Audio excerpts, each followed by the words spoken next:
بانی P T I کی صحت سے متعلق تحفظات اور پاکستان تحریک انصاف کی جانب سے دھرنے کی کال کی پیش نظر اسلام آباد کا ریڈ زون مکمل طور پر سیل کر دیا گیا ہے۔ پولیس نے ڈی چوک، شاہراہ دستور اور سرینا چوک سمیت پارلیمنٹ ہاؤس جانے والے تمام راستے کنٹینرز لگا کر بلاک کر دیے ہیں، جبکہ پی ٹی آئی اراکین اسمبلی اقبال آفریدی اور عمیر نیازی کو بھی ریڈیو پاکستان چوک پر روک لیا گیا۔ ریڈ زون میں پیدل چلنے والوں پر بھی پابندی عائد ہے، جس کے باعث پارلیمنٹ ہاؤس کے باہر سیکیورٹی ہائی الرٹ ہے اور پولیس کی بھاری نفری تعینات کر دی گئی ہے۔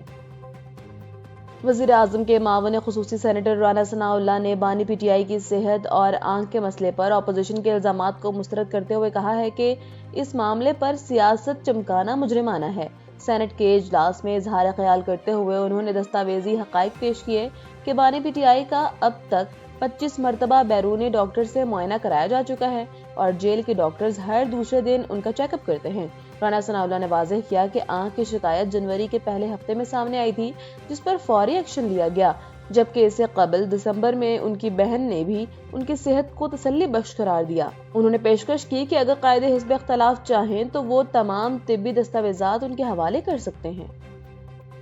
امریکی صدر ڈونلڈ ٹرمپ نے براک اوباما کے دور کے ایک تاریخی ماحولیاتی فیصلے کو منسوخ کر دیا ہے، جس میں گرین ہاؤس گیسوں کو عوامی صحت کے لیے خطرہ قرار دیا گیا ہے۔ وائٹ ہاؤس نے اسے امریکی تاریخ کی سب سے بڑی ڈی ریگولیشن قرار دیتے ہوئے دعویٰ کیا کہ اس سے فی گاڑی $2400 لاگت کم ہوگی، تاہم ماہرین نے خبردار کیا ہے کہ اس فیصلے سے پاکستان جیسے موسمیاتی تبدیلی کا شکار ممالک پر شدید منفی اثرات پڑیں گے۔ عالمی سطح پر اخراج میں اضافے سے پاکستان میں سیلاب، خشک سالی اور گلیشیئرز پگھلنے کے واقعات بڑھ سکتے ہیں، جس سے ملکی معیشت اور خوراک کا تحفظ براہ راست متاثر ہوگا۔ ملک بھر کی صرافہ مارکیٹوں میں سونے کی قیمتوں میں ایک ہی دن میں 8,600 روپے کی بڑی کمی ریکارڈ کی گئی ہے، جس سے فی تولہ سونے کی قیمت 5,19,962 روپے پر آ گیا ہے۔ یہ نمایاں کمی عالمی بازار میں سونے کے نرخوں میں ہونے والے غیر معمولی گراوٹ کا نتیجہ ہے، جہاں فی اونس سونا $86 سستا ہو کر $5,000 کی نفسیاتی حد سے نیچے آ گیا ہے۔ ماہرین کا کہنا ہے کہ عالمی اقتصادی حالات اور ڈالر کی قیمت میں تبدیلیوں کی وجہ سے سونے کی مارکیٹ میں یہ اتار چڑھاؤ دیکھنے میں آ رہا ہے۔ سندھ اور بلوچستان کے متعدد اضلاع میں زلزلے کے شدید جھٹکے محسوس کیے گئے ہیں، جن سے شہریوں میں خوف و ہراس پھیل گیا ہے۔ زلزلہ پیما مرکز کے مطابق زلزلے کی شدت 5.6 ریکارڈ کی گئی ہے، جبکہ اس کا مرکز خضدار سے 86 کلومیٹر شمال مشرق میں زمین کی گہرائی میں تھا۔ خضدار اور ملحقہ علاقوں میں ایک سے زائد مرتبہ جھٹکے محسوس کیے گئے، جبکہ سکھر، جیکب آباد، سبی اور نصیر آباد سمیت دیگر علاقوں میں بھی زمین لرز اٹھی۔ خوش قسمتی سے اب تک کسی جانی یا مالی نقصان کی اطلاع موصول نہیں ہوئی، تاہم انتظامیہ کو الرٹ رہنے کی ہدایت کی گئی ہے۔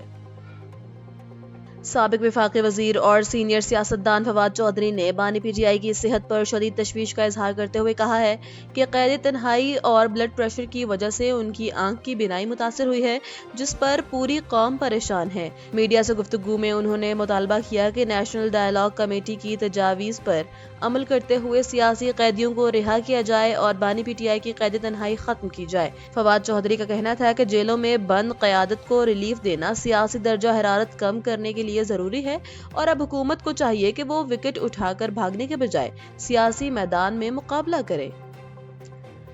سندھ حکومت نے پولیس کے اعلیٰ افسران کے بڑے پیمانے پر تبادلے اور تقرریاں کرتے ہوئے نئے احکامات جاری کر دیے ہیں۔ کراچی سے جاری کردہ نوٹیفیکیشن کے مطابق ڈاکٹر سمیر نور کو ایس ایس پی شہید بے نظیر آباد تعینات کیا گیا ہے، جبکہ گریڈ 18 کے افسر شاہزیب کو ایس ایس پی حیدرآباد اور فدا حسین شاہ کو ایس ایس پی میر پور خاص میں ذمہ داریاں سونپی گئی ہیں۔ اس کے علاوہ S S P Kashmore Muhammad Murad کو امن و امان کی صورتحال کے پیش نظر ایس ایس پی شکارپور کا اضافی چارج بھی دے دیا گیا ہے۔ ان تبدیلیوں کا مقصد صوبے بھر میں انتظامی امور کو بہتر بنانا اور جرائم پر قابو پانا ہے۔ محکمہ داخلہ پنجاب نے رمضان المبارک کے دوران امن و امان برقرار رکھنے اور شہریوں کے تحفظ کے لیے جامع سیکیورٹی پلان جاری کر دیا ہے۔ جاری کردہ ہدایات کے مطابق مساجد، مدارس، امام بارگاہوں اور رمضان بازاروں کی سیکیورٹی کو اولین ترجیح دی گئی ہے، جبکہ سحری، افطار اور تراویح کے اوقات میں گشت اور ناکہ بندیوں میں اضافہ کیا گیا ہے۔ انتظامیہ کو حکم دیا گیا ہے کہ وہ ذخیرہ اندوزوں، اسلحہ کی نمائش کرنے والوں اور نفرت انگیز مواد پھیلانے والوں کے خلاف بلا امتیاز کارروائی کرے۔ اس کے علاوہ حساس مقامات پر سی سی ٹی وی کیمروں اور واک تھرو گیٹس کی تنصیب کو بھی لازمی قرار دیا گیا ہے۔